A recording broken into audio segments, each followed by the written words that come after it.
Welcome to this instructional video. My name is Katerina Lanfranco.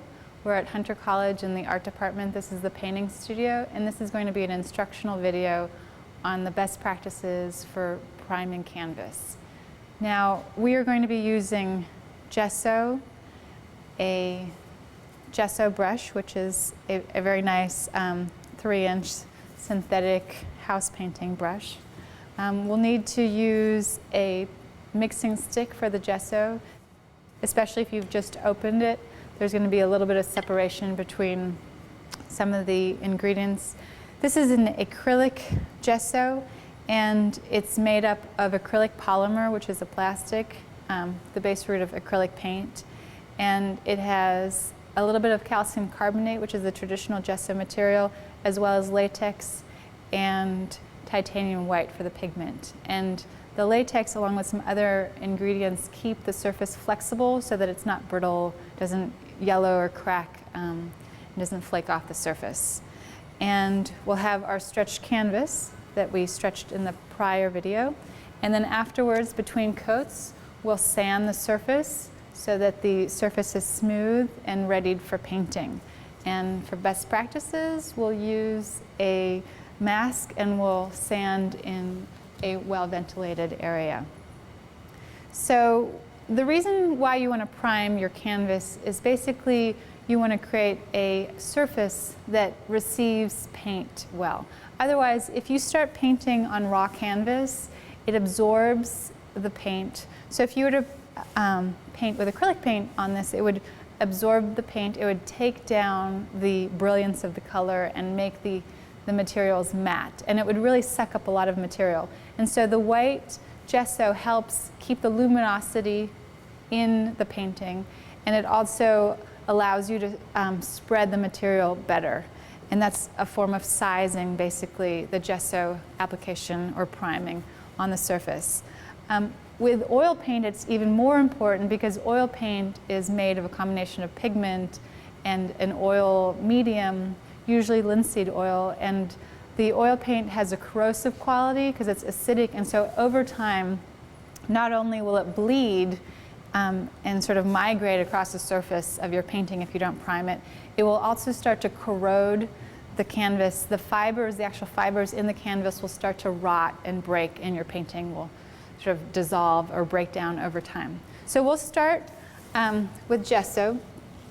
And basically, we have a big gallon of gesso. The first thing you want to do, because if you open a fresh gallon, even if you've used it already, there's going to be some settling of the ingredients. So you just want to really stir the gesso and mix up all the ingredients. So you just want to make sure to put something down and have a clean surface. In this case, I put down some butcher paper. But you always want to kind of start your painting with the best possible surface. So keep dirt and somebody else's paint from getting onto it. All right, gesso does dry to a waterproof, impermeable state.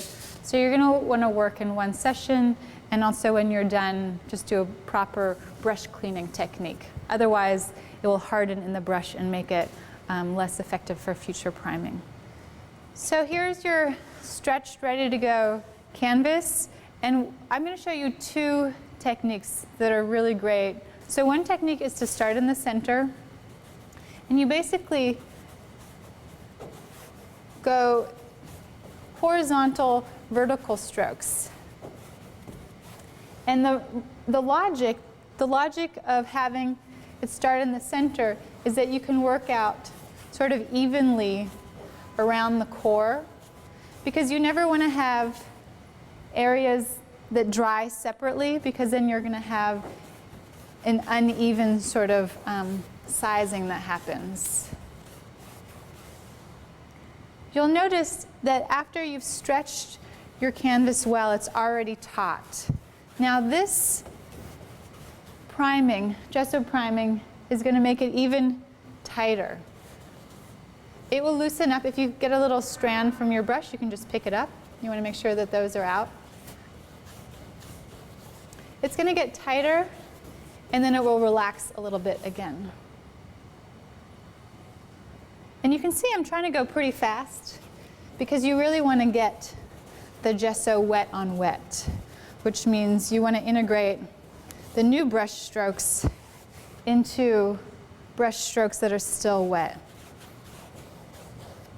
And the reason why you want to have a firm canvas when you're painting is so that you can have sort of nice surface to work with your brush. If it's too loose, then you don't get the sort of line or edge quality that you want. And it can also pick up some of the support structure of the stretcher bar.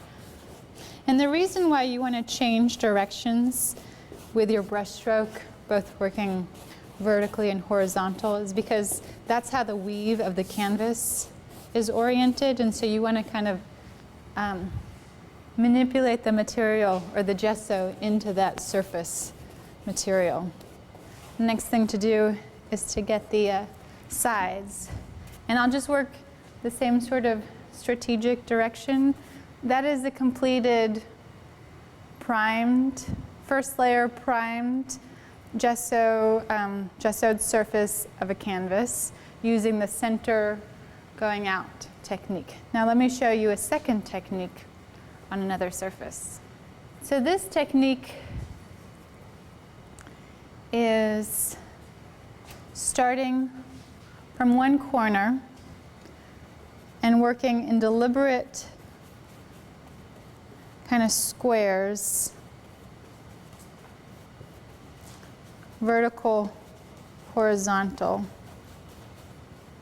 You can think about it as going sort of in rows. This has a similar logic of, starting in one side of the picture plane or surface of the canvas and migrating over. There are a lot of different ways to prime canvases, but I've found that these two ways are really very effective because they give you a nice covering, and there's a connection between the brush strokes so that you're working a wet on wet kind of edge quality between the old brush strokes and the new brush strokes. And it's really systematic so that there's kind of an even tension happening. Okay, so once one row, it's pretty even. Let's start a second row. So the canvas is contracting a little bit because of the moisture in the gesso. And it will, once it dries, it will sort of release a little bit. Canvas is an organic material. It's made out of cotton. And so it's susceptible to changes of moisture in the air and to heat or cold temperature changes. And so this sizing, this primer, really helps keep the surface more consistent because of the plastic elements in the gesso.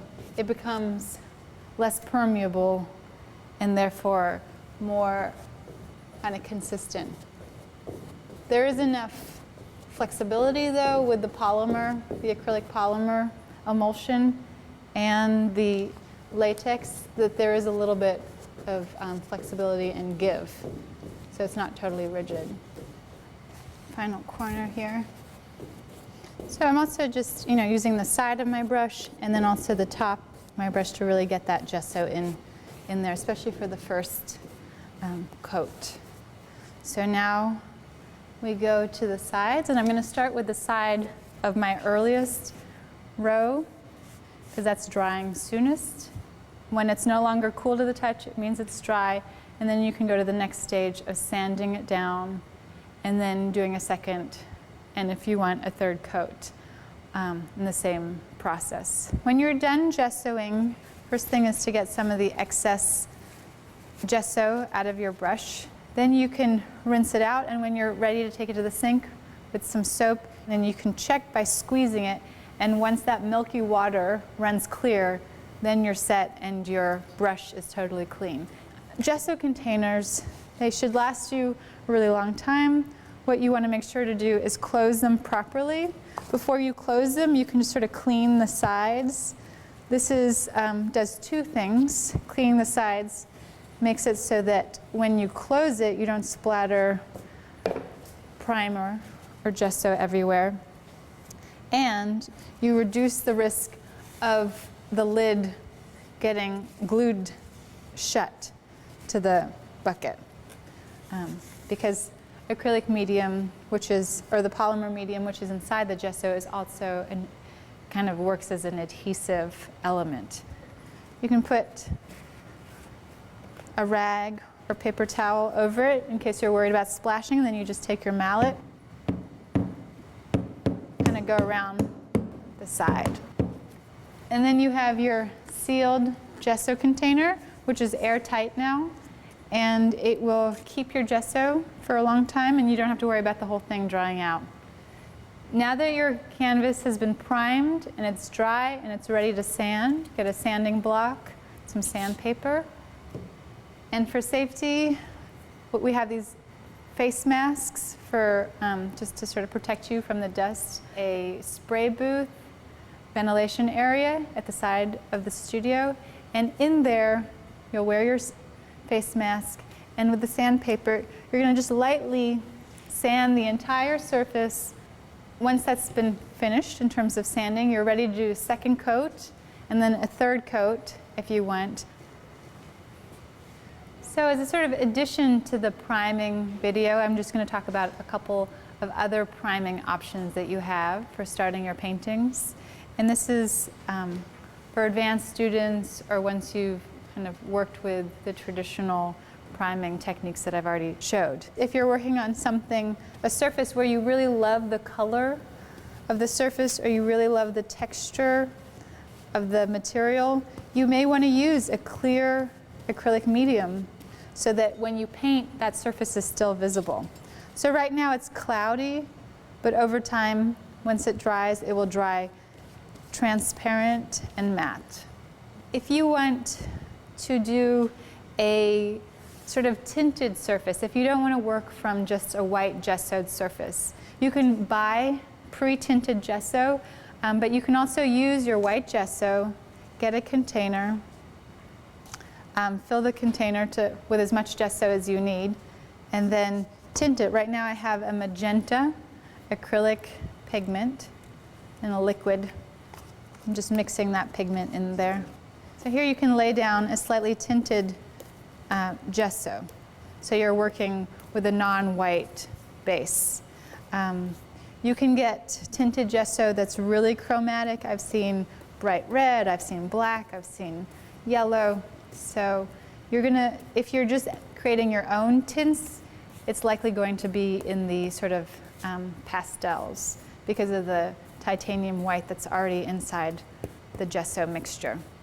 Another option is to use something that has texture. So here I've brought in some acrylic modeling paste. And acrylic modeling paste is basically the acrylic polymer mixed with marble dust. And right now I have a spackle, but you can also use your brush, you can use a palette knife is great. And basically, unlike other things that might have a lot of volume initially, they'll level out over time because gravity sort of forces them down. But what's great about this is that you have this beautiful texture that you can build up on your surface before you apply the paint. And it's also a really economical way to create a textured surface without just using paint only. And so this base you can use for acrylic paintings, or you can use for oil paintings to build up a really rich surface. So these are some more advanced techniques to use once you've kind of grounded yourself in the basic best practices that I've already shown you. Some other mediums include sand or pumice, glass beads, fibers. There's a lot of things that people mix into their acrylic medium to sort of build up the body of the surface. And you can use that as a primer or also as an actual surface element in your painting. But since we're just talking about priming, here it is as a primer.